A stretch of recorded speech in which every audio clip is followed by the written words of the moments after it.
Hello guys, कैसे हैं आप लोग? बढ़िया। चलिए, तो आज का लेक्चर हम लोग शुरू करते हैं। आज हम लोग पढ़ने वाले हैं फंक्शनल ग्रुप के बारे में। और ये फंक्शनल ग्रुप बच्चा बहुत ज़्यादा इम्पॉर्टेंट है, इसको ध्यान से अच्छे से करना है। तो बात आती है कि ये फंक्शनल ग्रुप होते क्या हैं। तो जनरली यदि बोला जाए इन शॉर्ट समझने के लिए, तो कहता है कि सिंगल बॉन्ड को छोड़ करके, देखो मैं शॉर्ट में समझना बता रहा हूँ, इस सिंगल बॉन्ड को छोड़ कर करके जो भी आपको दिखे, तो क्या दिख सकता है? डबल बॉन्ड, या क्या दिख सकता है? Triple bond. सारा का सारा क्या हो जाएगा? Functional group. अब जैसे कि बात आती है कि सर आपने तो डबल और ट्रिपल बॉन्ड एल्कीन पढ़ाया, अल्काइन पढ़ाया, क्या इसके अलावा भी कुछ और होते हैं? हाँ होते हैं, वो अभी हम लोग आगे देखने वाले हैं।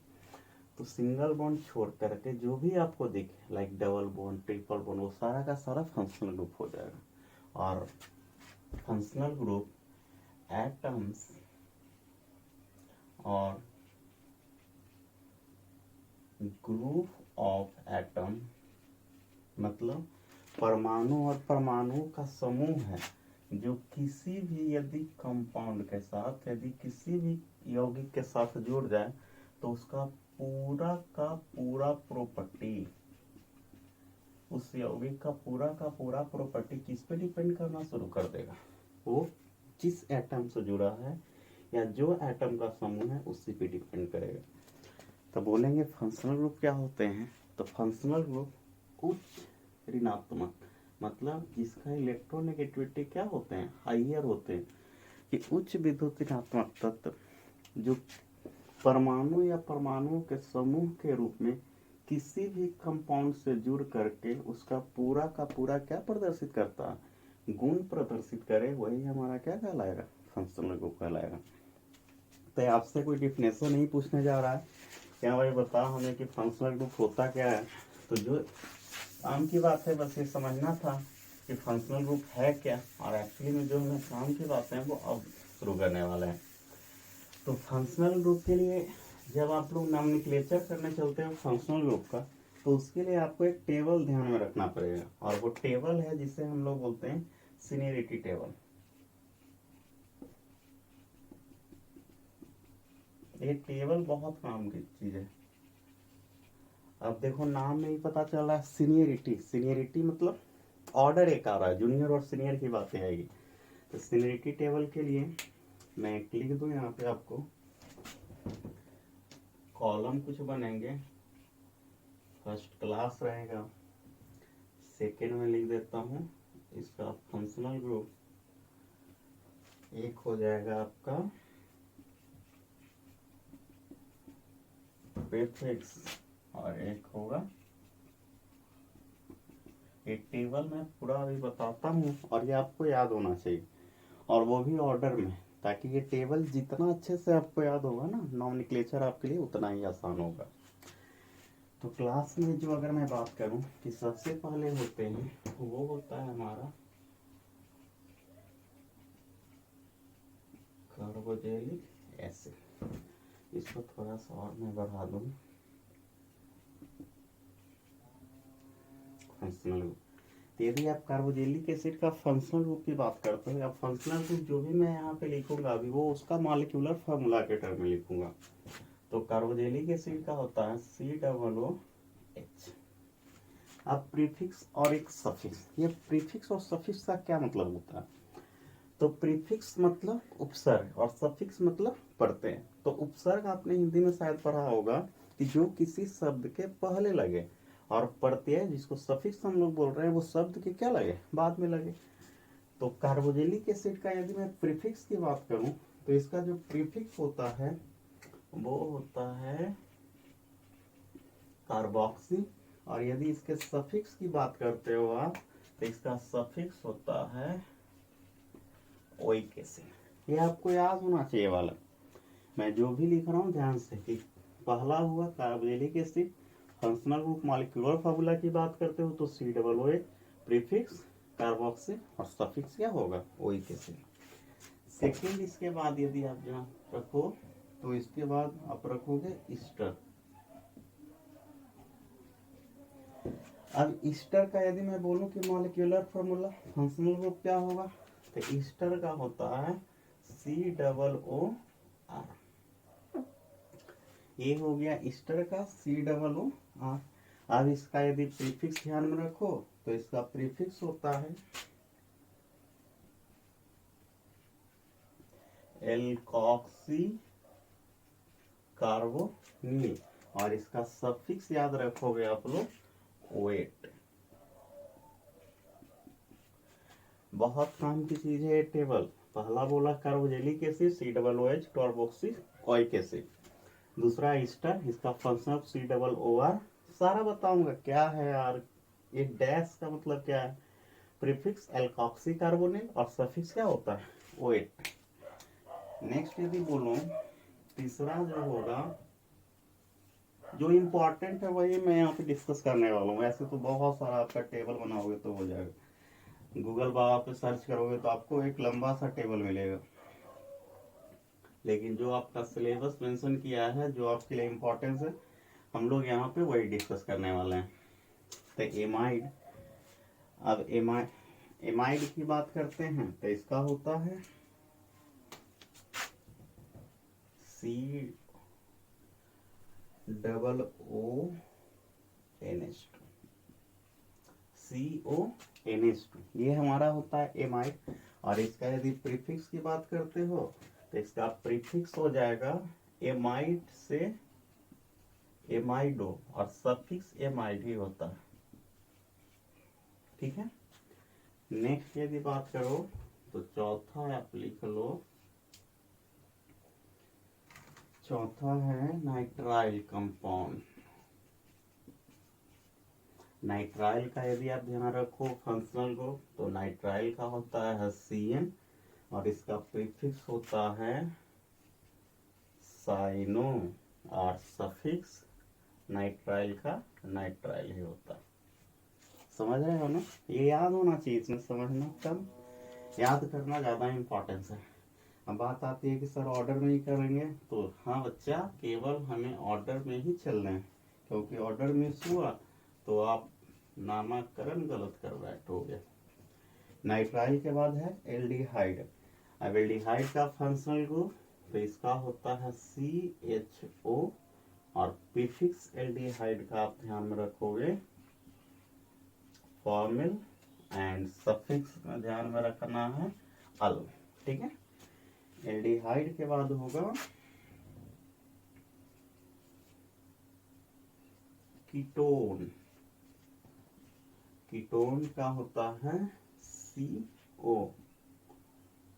अब इसका प्रीफिक्स याद रखोगे ऑक्सो। प्रीफिक्स में क्या ध्यान रखना है, ऑक्सो। कलर चेंज हो गया, ऑक्सो, और सफिक्स में कीटोन का होता है ऑन। ठीक है। नेक्स्ट है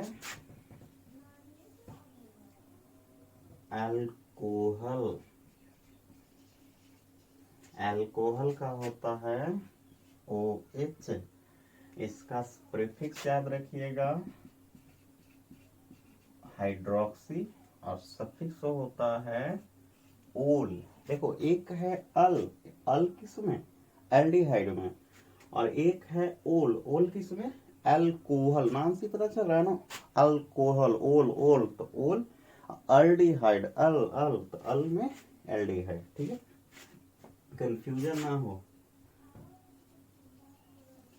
अल्कोहल के बाद ध्यान रखिए आप लोग एमीन।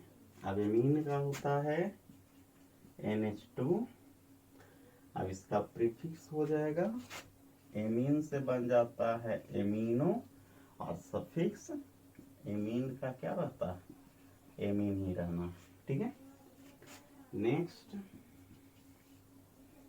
एमीन के बाद आप ध्यान रखो, ये तो आप पहले भी कर चुके हो, एल्कीन। एल्कीन में क्या था, फंक्शनल ग्रुप में डबल बॉन्ड्स कार्बन अटैच होने चाहिए। आप बताइए इसका प्रीफिक्स, तो एल्कीन का प्रीफिक्स क्या, तो प्रीफिक्स जब एज अ ब्रांच आता था तो हमने बताया था कि एल्कीन एज अ ब्रांच आवे तो एल्के आई ई हटा देते थे ना, याद आ रहा होगा कि जब एज ए ब्रांच आवे तो आई को हटा देते थे, और सफिक्स तो आप जानते ही हो इसका क्या होता है। इन एल्कीन के बाद एल्काइन, तो एल्काइन में क्या होता है, कार्बन कार्बन ट्रिपल बॉन्डेड होना चाहिए। अब इसमें बताइए क्या हो जाएगा, तो बोलोगे सर जी कौन सा बड़ा चीज है, ई हटा देंगे, क्या लगा देंगे, आई वाई एल, तो अल्काइनिन। अब इसका सफिक्स क्या होगा, तो अल्काइन का तो क्या, आइन। नेक्स्ट याद रखना है ईथर, ईथर का फंक्शनल ग्रुप ओ, इसका प्रीफिक्स, तो इसका प्रीफिक्स होता है एल्कोक्सी, और सफिक्स की बात करते हो तो इसका सफिक्स नहीं होता, वैकेंट होता है। नेक्स्ट हैलोजन, हैलोजन को हम लोग जनरली एक्स से रिप्रेजेंट करते हैं, और इसका फंक्शनल ग्रुप यहीं पे लिख दो कि एक्स से, और एक्स मीन्स क्या क्या हो सकता है, फ्लोरीन, क्लोरीन, ब्रोमीन, आयोडीन। अब इसका प्रीफिक्स, तो इसका प्रीफिक्स जो होता है वो हैलो, और सफिक्स भी इसका कुछ नहीं होता है। तो इतनी बातें हैं जो हमें ध्यान रखनी है। मैं फिर से यहाँ पे बता दूं आपको एक बार फिर से ऑर्डर के साथ, कि इसका मतलब क्या हुआ, आप क्यों बोल रहे हो सर कि हमें ऑर्डर में ध्यान रखनी है, अगर आगे पीछे हो जाता है तो नेमिंग में लोचा हो जाएगा। तो जैसे कि है सिमिलरिटी टेबल, हम जैसे जैसे नीचे से ऊपर की तरफ बढ़ते हैं, जो सीनियरिटी होता है, फंक्शनल ग्रुप का एक्टिविटी होता है, वो हमारा बढ़ता है। तो यदि पूछा जाए कि इस टेबल में या दिए गए फंक्शनल ग्रुप में सबसे अधिक प्रभावी फंक्शनल ग्रुप कौन सा है, तो सबसे अधिक जो सबसे ऊपर हो, तो सबसे ऊपर कौन सा है, कार्बोक्सिलिक एसिड। अर्थात इसका फंक्शनल ग्रुप का जो एक्टिविटी होगा वो सबसे ज्यादा होगा। तो वही है सीनियरिटी टेबल की, जैसे जैसे हम नीचे की तरफ बढ़ रहे हैं या नीचे से ऊपर की तरफ बढ़ रहे हो, तो जो उसका फंक्शनल ग्रुप का पावर है, एक्टिविटी है, रिएक्टिविटी है, उसका मान हमारा क्या हो रहा है, बढ़ते जाएगा। तो टेबल से हम कह सकते हैं, यदि मैं आपको बोलूं, एक क्वेश्चन कर लेते हैं कि निम्न में सबसे अधिक मोर एक्टिव या मोर रिएक्टिव फंक्शनल ग्रुप है। Option A cyanide, B chlorine, C alcohol, and D aldehyde. ऐसा दे दिया क्या क्वेश्चन। अब पूछ रहा है कि मोर रिएक्टिव फंक्शनल ग्रुप या सबसे सीनियर फंक्शनल ग्रुप कौन सा, तो बताइए। मोर रिएक्टिव जो टेबल के सबसे ऊपर हो, तो साइनाइड, क्लोरीन, अल्कोहल और CHO एल्डी है। तो इसमें सबसे अधिक कौन सा हमको दिखेगा, तो टेबल के ऊपर तो हमें लगता है CN, यही तो ऊपर है, बाकी ये भी नीचे है, ये भी नीचे है। अर्थात सही आंसर हमारा क्या हो जाएगा, साइनाइड। क्लियर हो रहा है कॉन्सेप्ट। क्लियर। इसी तरीके से हमें सबसे पहले पहचानना सीखना है कि जैसे जैसे टेबल में ऊपर के तरफ बढ़ेंगे, वैसे वैसे हमारा फंक्शनल ग्रुप का जो क्षमता होगा वो हमारा क्या होगा, बढ़ेगा। क्योंकि यही सबसे हम लोग बाद में नेमिंग करने वाले हैं। तो एक बार फिर से ऑर्डर ध्यान रखना है कि पहले क्या है, carboxylic acid, Easter, amide, nitrile, aldehyde, ketone, alcohol, amine, alkene, alkyne, ether and क्या है, हाइड्रोजन। एक दो बार आप करोगे तो खुद से कर सकते हो, बहुत ज्यादा मुश्किल यहाँ पे नहीं है।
एल्कीन, ये तो जानते हो, ईथर का O और हाइड्रोजन का fluorine chlorine bromine iodine.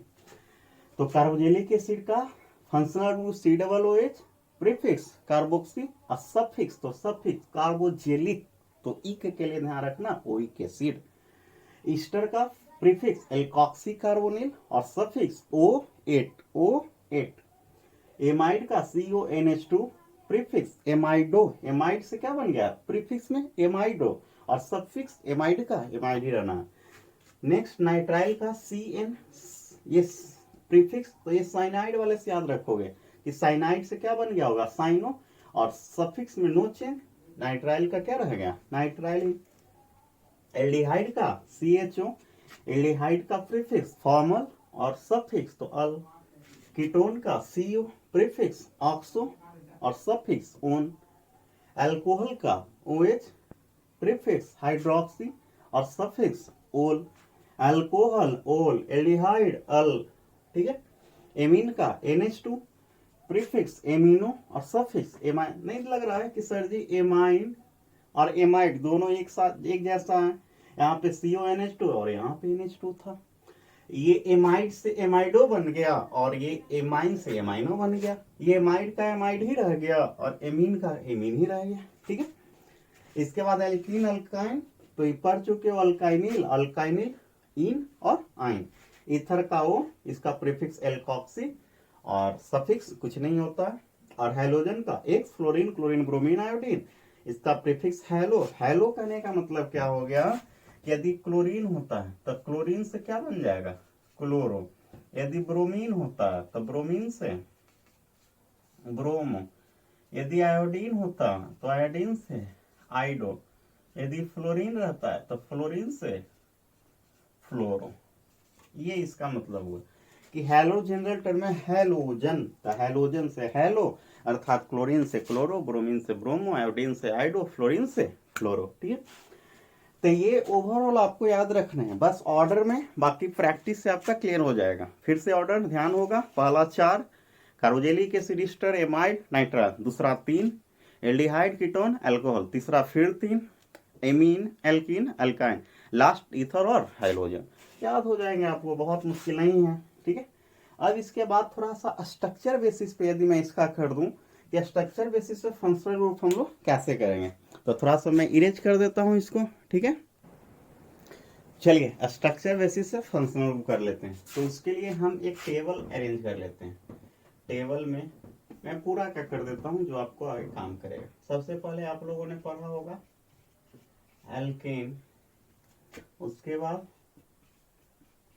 Alkene, फिर क्या था एल्काइन, ठीक है।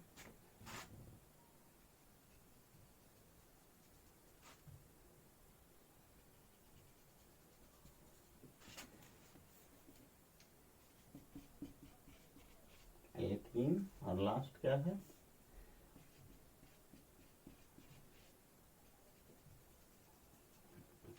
एल्काइन। एक टेबल से यदि नॉमेनक्लेचर आगे करेंगे उसमें स्ट्रक्चर के टर्म में दे देगा तो आप आसानी से कर सकते हो। तो बताओ हमें एल्केन का क्या था, तो एल्केन में बात आई थी कि कार्बन कार्बन सिंगल बॉन्ड, ठीक है, इसमें तो कोई बड़ा इशू नहीं था। एल्कीन में कार्बन कार्बन डबल बॉन्ड ऐसा रहता था। ये पहचानने के लिए कि अगर स्ट्रक्चर में दे देता है तो कोई बड़ा सा इशू नहीं है। एल्काइन में आप कर चुके हो कार्बन कार्बन ट्रिपल बॉन्ड और एक बॉन्ड अन्य कोई से जुड़ेगा, ठीक है। तो ये तो हो गया है हमारा। अब कर लेते हैं हम लोग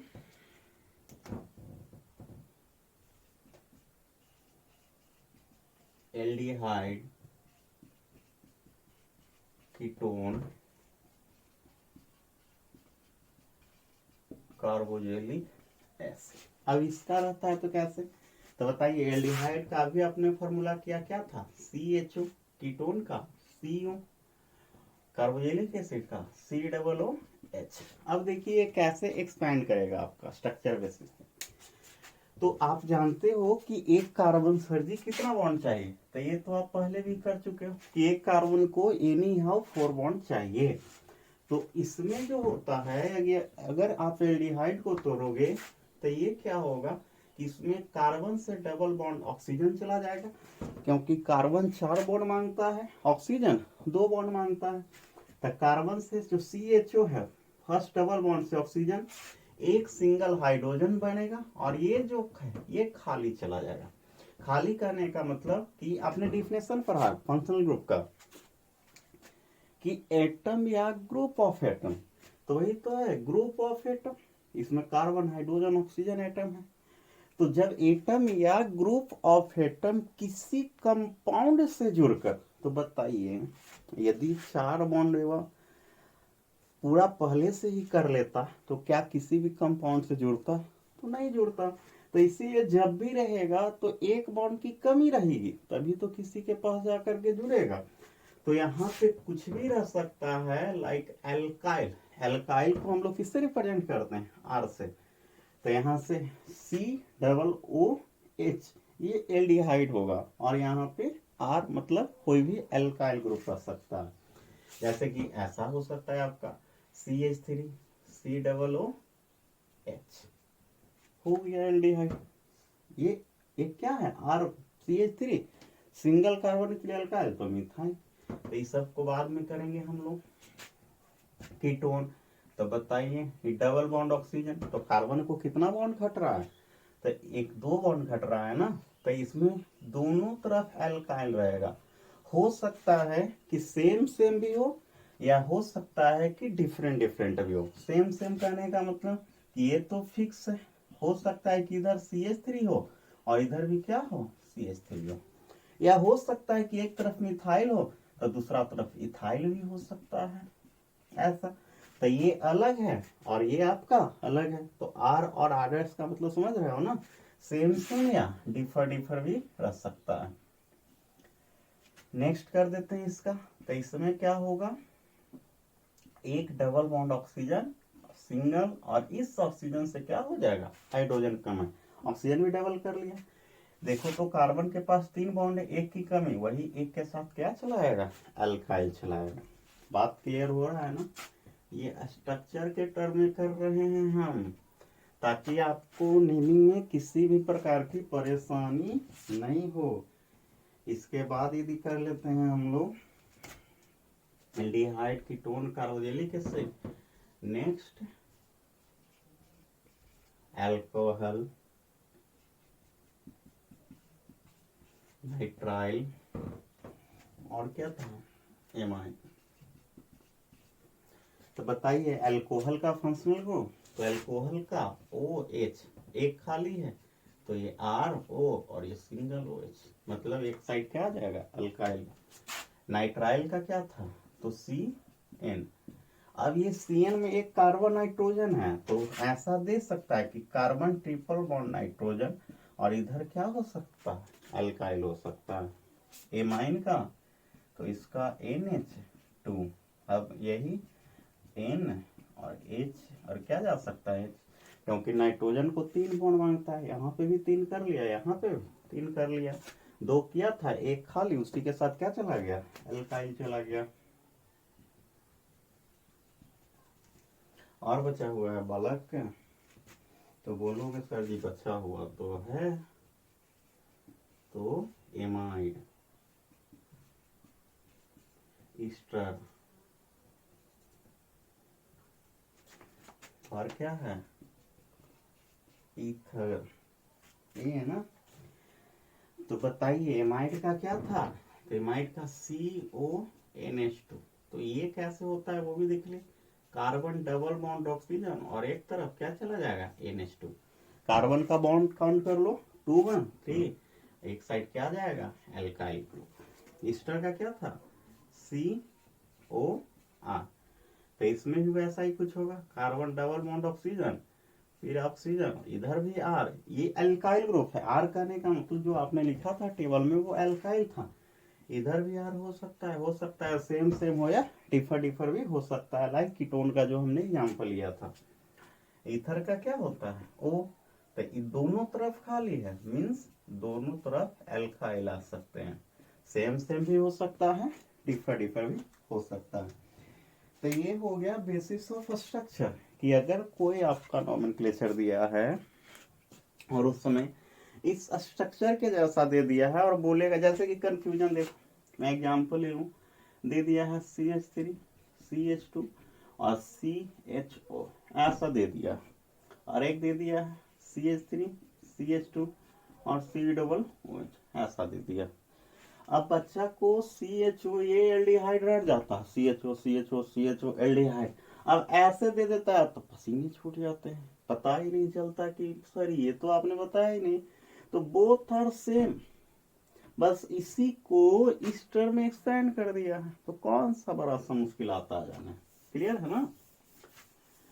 तो ये हो गया फंक्शनल ग्रुप, आपने स्ट्रक्चर बेसिस पे देखा। अब नेक्स्ट थोड़ा सा यदि मैं बोलूं कि फंक्शनल ग्रुप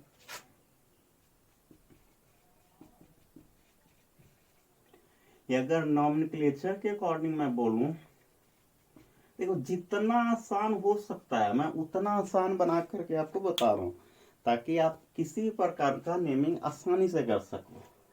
रटो कम समझो ज्यादा। कि नॉमेनक्लेचर के अकॉर्डिंग मैं बोलूं तो फंक्शनल ग्रुप को दो कैटेगरी में आप बांट दो, ताकि नाम लिखना आसान हो जाए। एक को बोलो आप मेन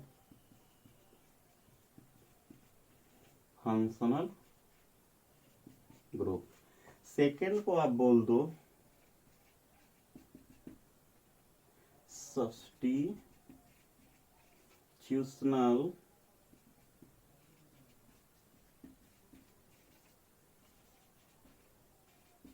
फंक्शनल ग्रुप। ये सब्स्टिट्यूशनल और मेन फंक्शनल ग्रुप का मतलब क्या हो रहा है, ध्यान से करिएगा, इसको समझिएगा कि होना क्या है कि जब कभी एक स्ट्रक्चर में एक से अधिक फंक्शनल ग्रुप, ऐसा नहीं है कि जब आपको नेमिंग देगा तो एक स्ट्रक्चर में केवल कार्बोजिलिक है, एक में एल्डिहाइड है, एक में कीटोन है, एक में एमीन है, एक में नाइट्राइल, ऐसा कुछ नहीं है। आपको एक साथ एक स्ट्रक्चर में एक से अधिक फंक्शनल ग्रुप दे सकता है, तो उस केस में हमको फंक्शनल ग्रुप को डिवाइड कर लेना है। उसमें एक को मेन फंक्शनल ग्रुप कंसीडर करना है और एक को सब्स्टिट्यूशनल फंक्शनल ग्रुप कंसीडर करना है। अब ये मेन सब्स्टिट्यूशनल का तात्पर्य क्या हुआ, तो मेन फंक्शनल ग्रुप जो लास्ट अभी हमने टेबुलर फॉर्म में अरेंज किया था, तो जो टेबल की तरफ जैसे जैसे ऊपर बढ़ रहे हैं, अर्थात सीनियरिटी टेबल में जो ऊपर है वो मेन फंक्शनल ग्रुप, और सीनियरिटी टेबल में जो नीचे है वो सब्स्टिट्यूशनल फंक्शनल ग्रुप। किसी भी स्ट्रक्चर में एक ही मेन फंक्शनल ग्रुप हो सकता है। जैसे कि मैं एक एग्जांपल लेता हूं, यहाँ पे CH3 CHOH CH2 COO CH2 COOH, ऐसा कुछ दे दिया गया है। अब मैं बोलूं कि इसमें मेन फंक्शनल ग्रुप को सेलेक्ट करो, तो मेन फंक्शनल ग्रुप जो टेबल में सबसे ऊपर हो, तो देखो तो इसमें फंक्शनल ग्रुप कितने हैं। तो फर्स्ट बोलोगे कि सर जी एक तो एल्कोहल हमें दिख रहा है, दूसरा COO, देखो तो दोनों तरफ एल्का है, कीटोन दिख रहा है, और एक COOH, ये हमारा कार्बोजिलिक दिख रहा है। अर्थात इसमें फंक्शनल ग्रुप कितने हैं, 3 है। अब बोलूं कि मेन फंक्शनल ग्रुप कौन होगा, तो जो टेबल के ऊपर हो, तो हमें लगता है टेबल में सबसे ऊपर कार्बोजिलिक है, अर्थात यह हमारा मेन फंक्शनल ग्रुप हो जाएगा, और बाकी ये दोनों का दोनों क्या कहलाएगा, सब्स्टिट्यूशनल फंक्शनल ग्रुप। क्लियर। तो मेन फंक्शनल ग्रुप को शॉर्ट में आप लिखोगे, सेलेक्ट करने, जब नेमिंग हम लोग करेंगे तो वहां पे अलग कर लेने हैं, तो इसको आप लिख सकते हो MFG मेन फंक्शनल ग्रुप, और इसको यदि आप लिखना चाहो तो इसको लिख सकते हो SFG सब्स्टिट्यूशनल फंक्शनल ग्रुप।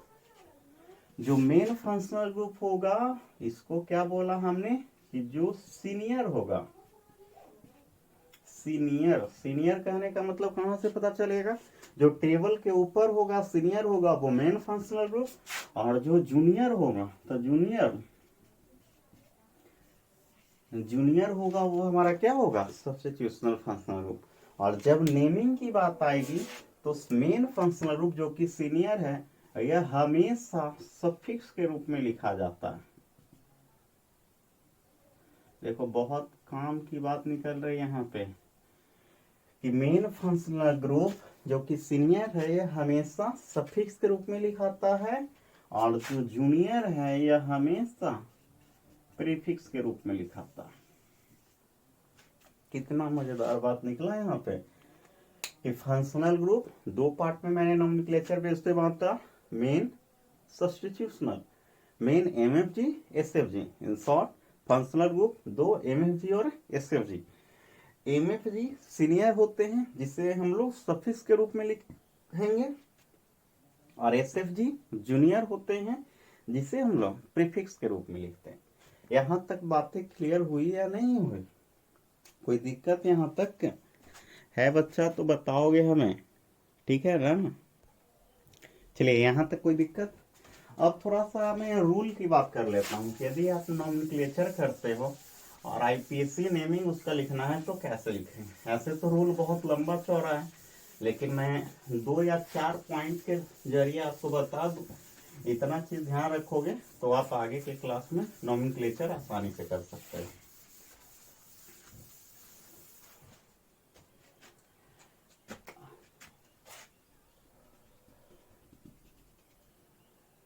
लॉकडाउन, एक होता है नॉकडाउन, एक होता है लॉकडाउन। नॉकडाउन पबजी खेलते होंगे उसमें आता होगा, नॉक कर दिया भाई, नॉक कर दिया। तो चलिए यहाँ पे बात कर लेते हैं कुछ रूल की।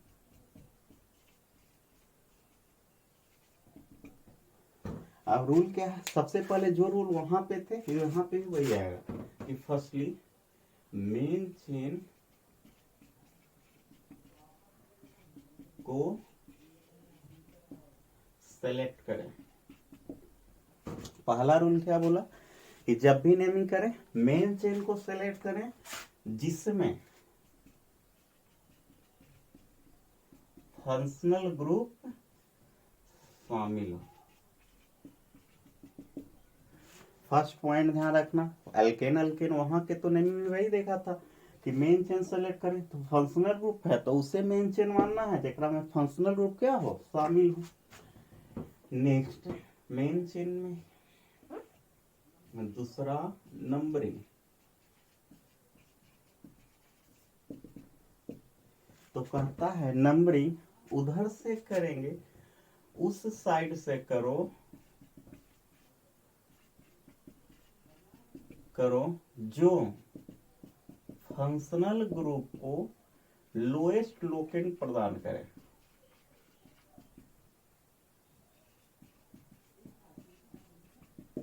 मतलब क्या हुआ कि यदि मेन चेन आपने सेलेक्ट कर लिया और उसमें फंक्शनल ग्रुप आ रहा है तो उधर से नंबरिंग करेंगे जो फंक्शनल ग्रुप को लोएस्ट लोकेंट प्रदान करे। लोएस्ट लोकेंट जैसे कि मैं बोल दूं CH3 CH2 CH OH और CH3 ऐसा दे दिया गया। तो मेन चेन तो हमारा यही हो गया।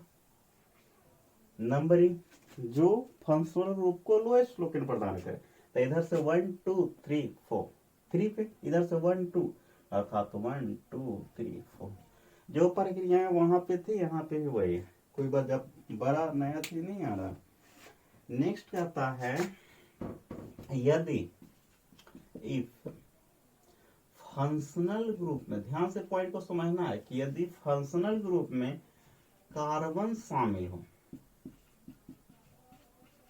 यदि फंक्शनल ग्रुप में कार्बन शामिल हो तो मेन चेन में फंक्शनल ग्रुप को भी शामिल करना है। अब जैसे कि मतलब क्या हुआ वो समझो। लाइक एग्जांपल ले लिया CH3 CH2 और C डबल OH ऐसा दे दिया जाए। अब बोले कि बाबू आप मेन चेन सिलेक्ट करो, तो मेन चेन बोलोगे सर जी मेन चेन तो यही हो गया, तो नहीं, ऐसा नहीं। कहता है कि यदि फंक्शनल ग्रुप में कार्बन शामिल हो, तो देखो तो इस फंक्शनल ग्रुप क्या है, COOH कार्बोक्सिलिक एसिड, तो क्या इस फंक्शनल ग्रुप में कार्बन है, तो बोलोगे है सर। तो जब फंक्शनल ग्रुप में कार्बन शामिल हो तो मेन चेन जब सेलेक्ट करते हैं तो उस फंक्शनल को भी क्या कर लेंगे, मेन चेन में शामिल कर लेंगे। अर्थात मेन चेन में अब कितने कार्बन हो गए, तो 3 कार्बन हो गए। लेकिन मैं बोलूं कि सर यहाँ पे भी तो कर सकते थे ना, तो देखो तो इस फंक्शनल ग्रुप में क्या कार्बन है, नहीं ना, इसीलिए नहीं। ये इंपॉर्टेंट रूल है, ध्यान से इसको रखना है कि यदि फंक्शनल ग्रुप में कार्बन शामिल हो तो मेन चेन में उस फंक्शनल ग्रुप को शामिल कर लेना है, ठीक है। और